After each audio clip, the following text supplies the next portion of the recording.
Hello guys, and welcome back to another YouTube educational short. It's been a little while, but I feel like this one is very relevant.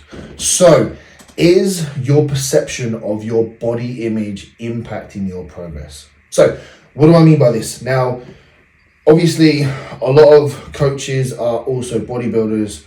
A lot of bodybuilders are coaches. A lot of those are Instagram influencers. We are personalities on social media. Therefore, do we have a certain degree of expectation in regards to our own physique, our own body? And is that level of an expectation actually preventing our own progress?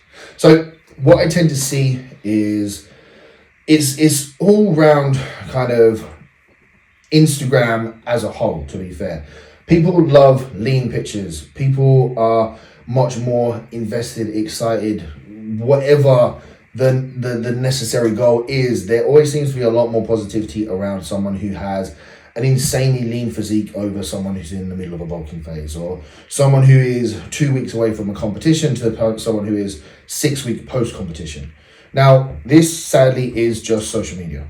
People are naturally drawn to more aesthetically pleasing images, something that is more quote unquote unobtainable because it's harder to get rather than someone who's in an off season. Let's face it, there's nothing glamorous about an off-season pitch. Like, no one really wants it, no one really likes it, it is what it is. However, it's a necessary part of our transformation. It's a necessary part of the whole transitioning from lean to off-season, from lean to bulk. It is part and parcel of the process. But is your perception and your ideology of what the Instagram audience likes and wants to see actually impacting and hindering your own progression? Now, I done a podcast a little while back with Holly about this, and it's managing the two of being a coach and being a bodybuilder. Now, yes, they do go hand in hand very well together. You know, not all, but majority of coaches like to walk the walk first to say, you know, I've done this, I've experienced it. Do you need to do that to be a good coach? No. But I think it goes hand in hand in regards to social proof and social acceptance of being able to coach somebody. Now,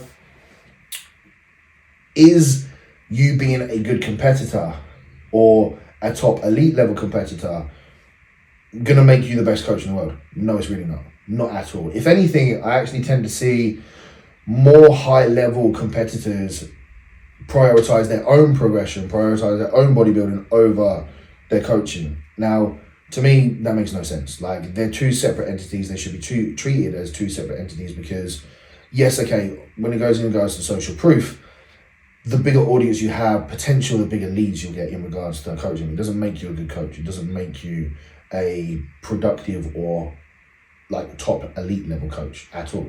So does the relevance of your body condition play a part in it? It shouldn't do, no. Does the validarity of what you're preaching and what you're trying to educate hold more worth if you're leaner? No, it doesn't. Because if you're trying to educate someone on reversing away from a show or the importance of regaining body fat for health, hormones, balance, but you're still looking like you're 2 weeks away from a competition, it's been 6 weeks post show, it's not going to hold truth because you're not doing what you're preaching at the same time. You know, if somebody is more interested in your aesthetics or they see the worth of what you're trying to educate more based on how you look yourself, then they're not looking for the right guidance. Some of the best coaches I know in the world don't compete. It doesn't make them any less of a good coach. It doesn't change anything. You know, they still educate in the right manner. They still educate in the right form. If somebody wants to hold your worth of what you teach or the value of the words that you're trying to educate based on your own visual appearance, then to me personally, it doesn't matter what they think because they've got their wires crossed. It makes no sense. So one thing I do see a lot is that coaches or competitors or anyone who's stuck in this kind of whirlwind or carousel of the fear of losing that condition or the fear of losing that social acceptance because they're not getting as many likes on a check-in picture anymore. You're looking for gratification. You're looking for the acceptance in all the wrong ways. How many likes you get on a post does not quantify how valid you are as a coach. How many likes you get on a check-in picture based on where you were peak week, based on where you were 6 months into an off season, holds no relevance to where you are as a competitor as well. It's something that I think a lot of people get really wrapped up in, and this is where social media can become quite a detrimental place for competitors, coaches, anyone that is looking for self-development, because they're looking for gratification in all the wrong places. However many likes you get on a post from every Tom, Dick and Harry in the bodybuilding organisation or on the coaching world doesn't quantify you as a good coach or a good competitor. They're not the people that are going to judge you on stage, and they're also not the people that are potentially coaching you into the next lineup on stage next year as well. And if you step up on stage next year the same, if not regressed, because you spent the vast majority of your time within that season of progression worrying what Instagram thinks of your glutes now that you're not fucking inside out and got walnuts for glutes. Like, it doesn't matter what they think. It doesn't matter how many likes you get on a post. If people are, again, judging your level of coaching based on how many likes you get on a picture, then they have their wires crossed once again. It doesn't matter how many people like your post. It doesn't matter how many followers you are. Yes, we're sadly stuck in this world that followers quantify social recognition and social proof, but it shouldn't have. The things that they should be looking at is the transformations that you can bring from your clients, the level of condition that you can then bring yourself for your own competitions, that you can live in both worlds. You can live in that real sucky, nitty gritty, like everything hurts just merely existing because you're that lean, and then also bring yourself out of that state to bring yourself back into positive health. You bring yourself back into positive concentration because you're not struggling with food focus. You're not struggling with being lean and fatigued all the time from being in prep. You can take yourself out of that and manage yourself as a good coach and a good competitor for your team. The fact that you've lost 100 likes on a post because you've got 12 pounds more body fat doesn't mean anything. Like, what actually is more of a valuable would be the fact that your clients can have a human conversation with you again. You're not just this non-compliant, like non-engaging, emotionally drained individual that replies with a grunt, because clients don't value that. Clients don't, like, obviously your clients will have a level of respect because they know what it's like to be in prep. They know that your prep is also important to you, but what your clients actually pay you for is your service, your support, your guidance, your knowledge, your education, not how many likes you get on social media because you're inside out, dick skin peeled. Like, it might be advantageous to some, and some might find that appealing, but at the end of the day, you're not going to keep a very good clientele and a good client base based on the likes you get on a post. And if you are basing that, you're going to get probably a new load of leads coming all the time, but if you can't hold down a good service or hold down a level of standard within your coaching, whether you're lean or whether you're 10 pounds, 20 pounds, 50 pounds above stage weight, the fact is you're still being paid to be a coach. You're not, okay, you might be getting some sort of sponsorship or supplement sponsors from the likes you get on Instagram, but they don't pay your bills.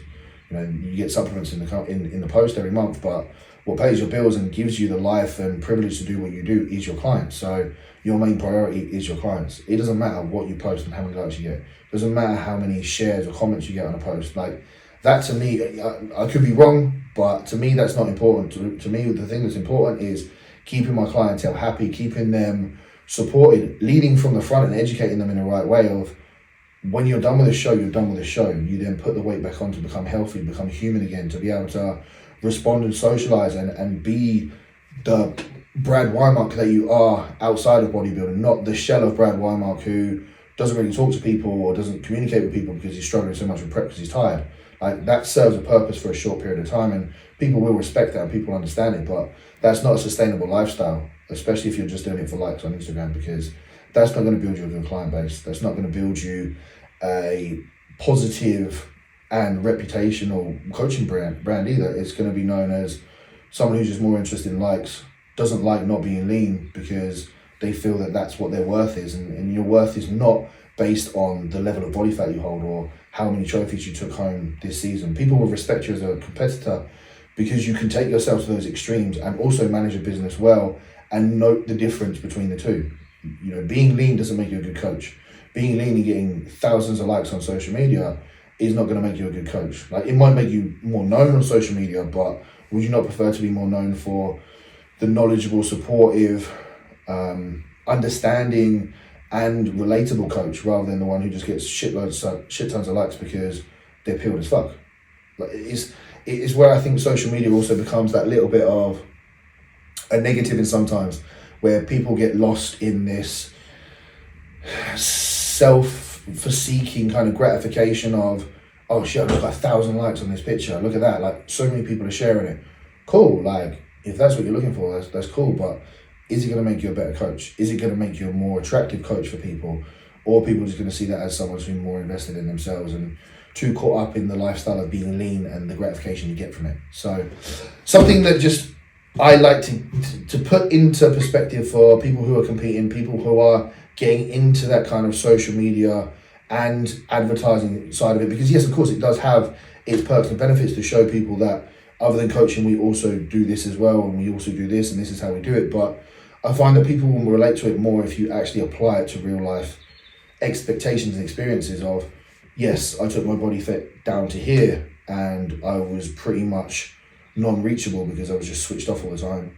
But then as soon as I finished my competition, I came out to this and did this because this is where I want to lead in progression. This is where I need to go from here. So a consideration of whether or not you're allowing social media to lead you in a positive manner or in a negative manner, or if you're letting the gratification and the negative side of social media sway you more from teaching something that's actually quite proactive and quite positive. Thank you guys. Always a pleasure coming on and speaking for you all. As always, any questions, any problem, anything you need to cover from this, just let me know. If not, stay blessed. Much love, and I will catch you all soon.